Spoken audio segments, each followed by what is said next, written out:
industry, we are really very great. You know that a lot of revolution happened in India, like green revolution. We had land, we had seeds, we had farmers. We could improve the management and we could produce as much as grain as we required. That was the green revolution. Milk revolution, white revolution. We had cows, we had cattle, we had fields, we had milk, we had everything. We managed it, proper collection, storage, forwarding, supplies, and then we brought about a white revolution. That was massive. But you look at the IT revolution, where we could create about 40 lakhs strong, talented individuals in this sector. And I would say that this entire sector is the world's leading sector. And most of the R&D in the world in field of IT technology sector is happening within India. All these multinational companies and American corporations, they have outsourced their research activity to India. That proves, that goes to tell that our engineers are doing all R&D for them. So that is the capacity that we have right now. But of course, we are not able to, use that capacity now, the value that we have, to create that kind of wealth and opportunity and value, which we need to create in times to come, or even today. So this IT revolution was brought about by policy changes and by the talent that we had in India. And this revolution could have slipped out of our hand had we not come up with those kind of initiatives. And that is why it's very important for this country, to countrymen, to graduates, to youngsters, to know that we have enormous opportunity in front of us, and there is no look back for us, provided all of us and each of us do our job properly and has a vision, not only for our own future and for our own career, but as a country as a whole. And that is how these kind of opportunities can be created. I will quickly go through the presentation because I have prepared that presentation. But bear with me because a lot of redundancy I have already spoken to you. But still, I think, let us go through that presentation. Schemes or organization, one is software technology parks, another is spatial technology. Till 2008, the total 97% of the 95% of the total export that was made from India was from STPI restaurant. After STZ came into the picture in 2005 or 2006, and thereafter, because of lot of fiscal incentives, STZ is also exporting, and now the export contribution in the field of software export from these two organizations is about 50-50, right?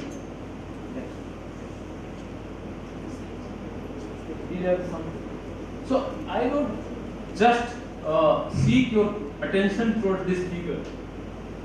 If you look below, this is the figure of 1991, right? And if you look above, it is the figure of 2016-17, right? In 1991, the revenue of IT sector, software sector in India was what? $1 billion, right? And now it is what? $154 billion. Those days only 60,000 engineers were employed, right? In this sector. Now about 39 lakhs engineers. Only 1,000 companies, mostly insignificant. Now 16,000 strong corporations working in the field of software sector. Our contribution in the Indian GDP was those days 1%, now it is 7.7%. And the export share in the service sector was less than 5%, is now more than 49%. In times to come, it will become 100%. So next, पीछे जा सकते हैं? You can go back. Oh no. So I would just say that STPI, like the organization I had, has since beginning been providing these schemes, services, datacom services, incubation facilities, and industry promotion. Okay. If you look at this statistics, the same thing I have already talked about. I would seek your attention towards that figure, where it is said that 55% of the legal global sourcing destination India is, and third largest startup hub in the world now, right? Why I was trying to impress upon you as to why it is the way forward for this country is to do entrepreneurship based product, because it's way ahead for us, because this is the solution of our problem. And our strength that about 450 million people are using internet in India. So now the game is set and the field is set now. For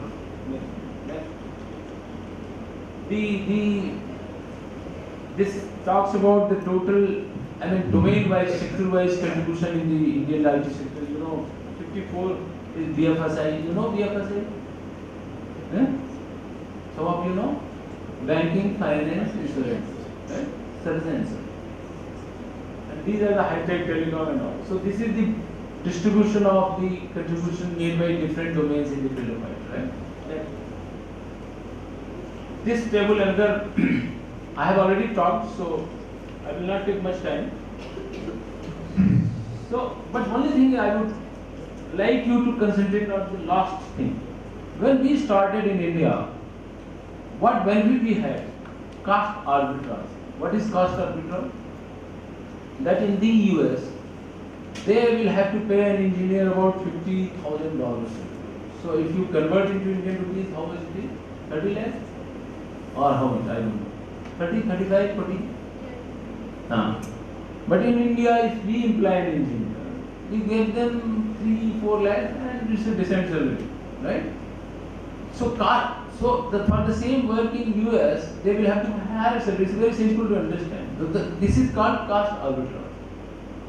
But when we started in 80s until 90, it was cost arbitrage. But then Indians are smart. So they started bringing value in the whole thing. It started contributing.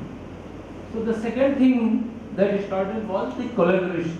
Means some of the engineers would work in India, some of the engineers would work in US on the same project. They will collaborate and there will be co-development of those. But we moved beyond that because the capacity in Indian corporations started growing, and then they started. US clients and multinational, they started having faith in Indian engineers and their service providers.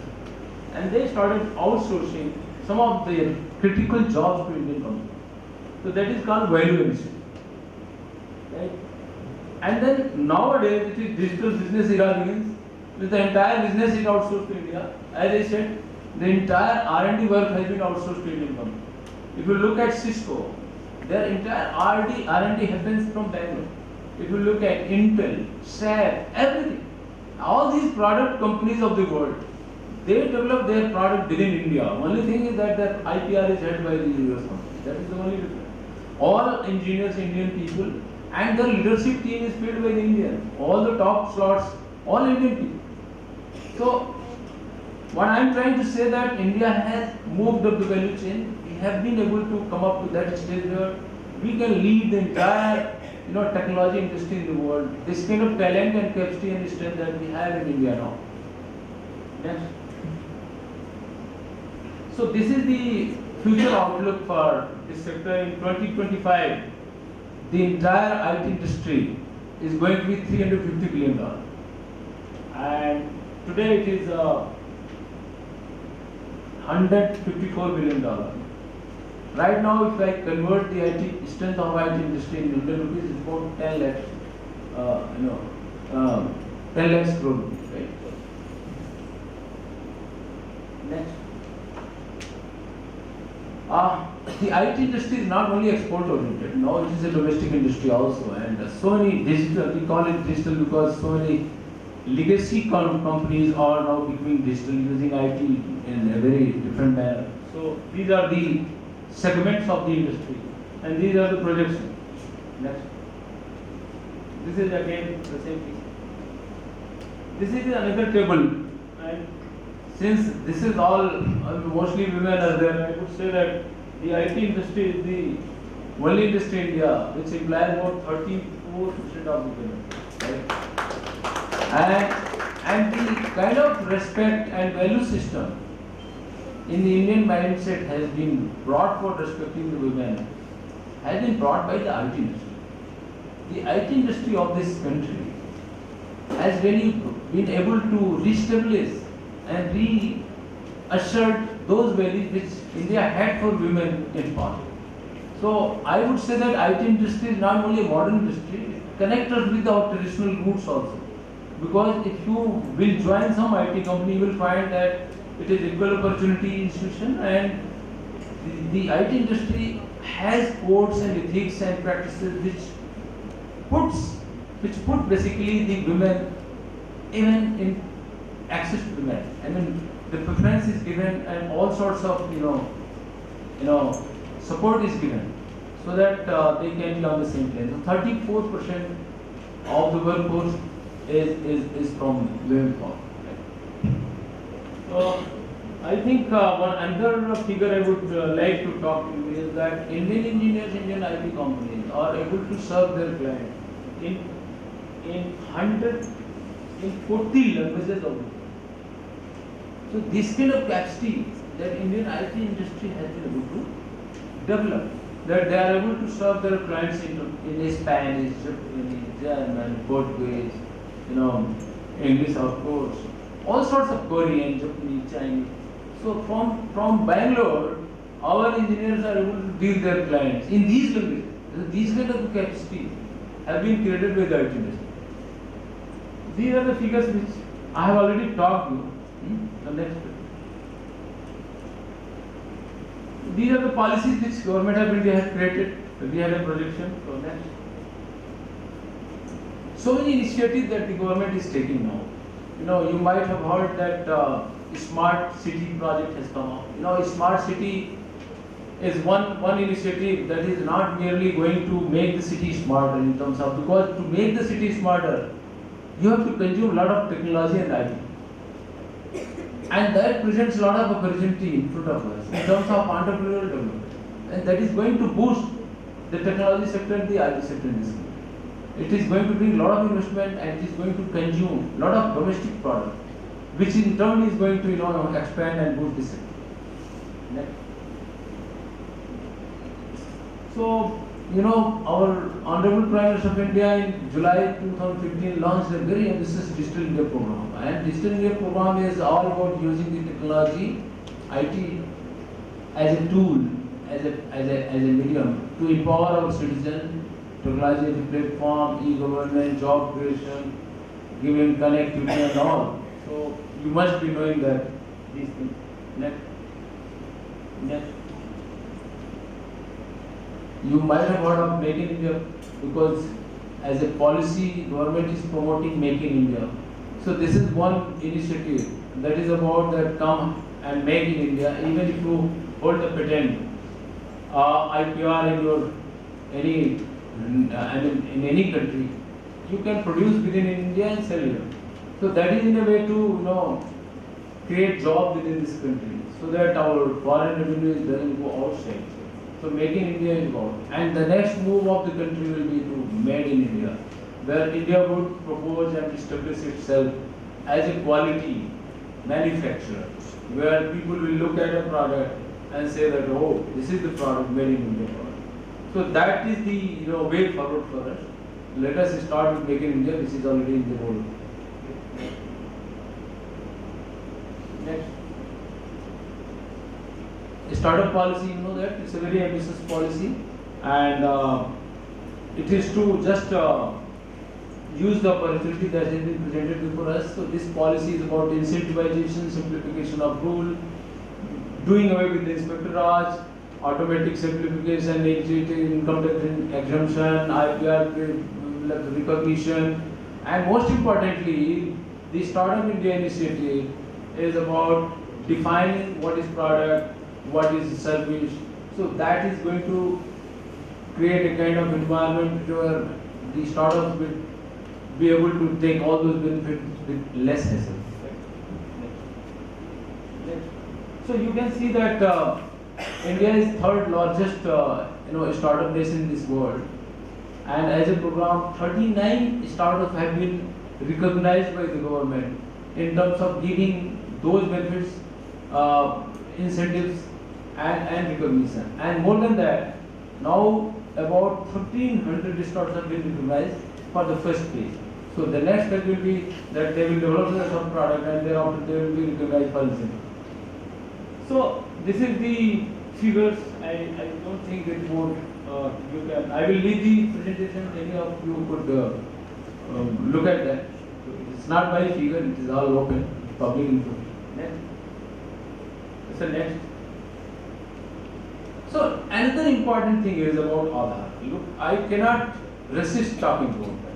You know, Aadhaar started in India as a digital identity. You know that it is one of the, I mean, nowhere in the world, none of the countries can claim to have such kind of robust digital identity infrastructure. So most secure infrastructure. The important thing is that it is opening opportunity for a lot of entrepreneurship in this. You know, so many things are happening around Aadhaar. Digital payment. Now you might have heard of Aadhaar linked payment. What is happening? If you are illiterate and you have that terminal in your hand, your mobile, which is equipped with that kind of software which can read your thumb impression, you can go, you don't need to sign, you just pay because your Aadhaar is integrated, it is going to verify it is you are paying, it's paid. I mean, you are illiterate, you don't know Angutha Chap Hindi mein bolte. Angutha Chap can do anything because now it's Angutha Chap. Just put your thumb, get anything done. Because it is real time validating with that server, and this cannot happen anywhere in the world. Then you might have heard of digital signature. You know, digital signature in the entire world is very costly affair. You have to carry a kind of so you have to carry your keys and all, open key and all, and you have to put in the computer. So getting that digital signature is very costly and the cost of transaction is so high. Now with this Aadhaar linked, you can verify and sign any document anywhere, anytime without no cost. It is even 5 paisa per transaction. So Aadhaar has really revolutionized the solution for the countryman. Now if you have your father who is retired and pensioner, you know, every year he has to go to the bank in month of September and say that I am alive. And if you are in US and he has gone to US and he cannot come back to India in month of September, then his pension will be halted because bank will say that he is not, I have not seen him alive. But this digital, it's Jeevan Praman, there is a Jeevan Praman kind of thing. So what is Jeevan Praman? It is again using Aadhaar technology, and sitting anywhere in the world, you can validate that I am alive as long as your thumb is getting validated through that server. So now it's revolutionizing the kind of delivery that we have and presenting. Most importantly, let me tell you why I am talking about Aadhaar is not by what things it is doing for the countryman. I am trying to tell you because the kind of opportunity it is presenting in terms of creation of products, in terms of creation of technology and opportunity for the student. That is what I am trying to talk. So now digital locker. So now again digital locker is so validated, integrated and linked with these kind of infrastructure where you can put all your certificates and all everything, and it can be shared and accessed by anybody based on those security features. So Aadhaar is one thing which is really revolutionary. And then government has done so many development of softwares and all. So we are calling India Stack program. What is India Stack? Is based on API. Students can develop lot of program over and above that. You know, you can use Aadhaar, all sorts of product and software that has been developed by the government in open platform. And that stack can be accessed by any student and they can develop their own product and sell and become entrepreneur. So that is why I am trying to emphasize and talk about. Next. So remember I talked about product industry in the world. I talked, it is 400 $11 billion. And what is our share? $6.1 billion. By 2025, what will be the size of product in this world? $1 trillion. And with this rate, we don't grow, our share will be nothing. The entire wealth will be taken by West and US and China and Asian countries. So this is one area where we have got a lot of challenge, and this area presents in front of you a lot of opportunity, because so many investors are developing their own, products, their own apps and all. And I would really say, I invoke all these students that you must think in those lines and try to become really a jobs giver than a job seeker. That is the way forward. These are the areas of interest. These are the way forward, future growth. Big data is a great opportunity for Indian minds. If you have analytical lack and mathematics, stat, and communication skill, with little engineering and programming, you can really do wonders. I am very sure that in terms of analytics and big data, only Indians can solve the problems of the world. So that is one area you can leverage, but these benefits you can only take in terms of outsourcing.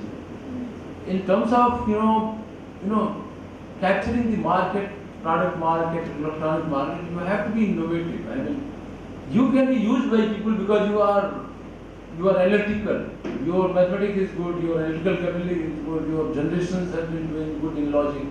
So you can do very well for them in big data, for them in Internet of Things.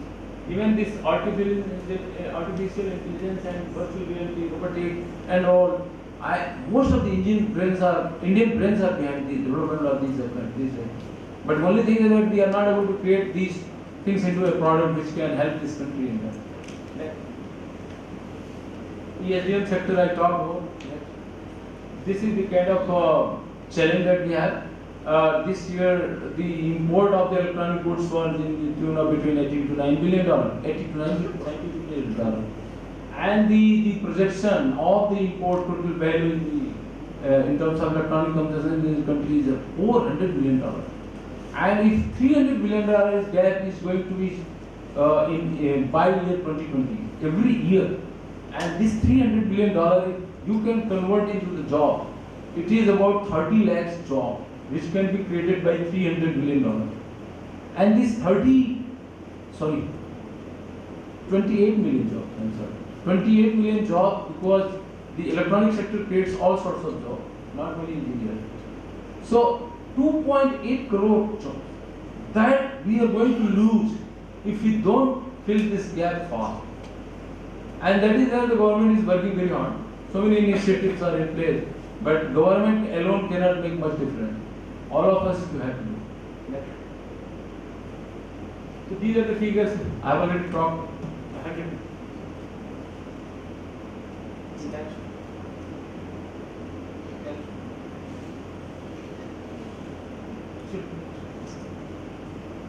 These are the initiatives that government is taking for promotion of electronics manufacturing in this country. Thank you.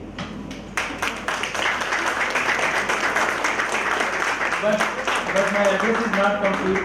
It would be complete only when I will be able to thank Sravanti, Mr. Reddy, Dinesh Kumar ji, Pragya Bharati Telangana. This great institution is Sterling Institution, which was created 100 years before for only women. And that was the vision they had. I salute them for that. So I am very thankful to all of you for really bearing with me for almost 40-45 minutes. And I would once again thank the Pragya Bharati for such a wonderful opportunity which I had today in terms of my discourse. Thank you.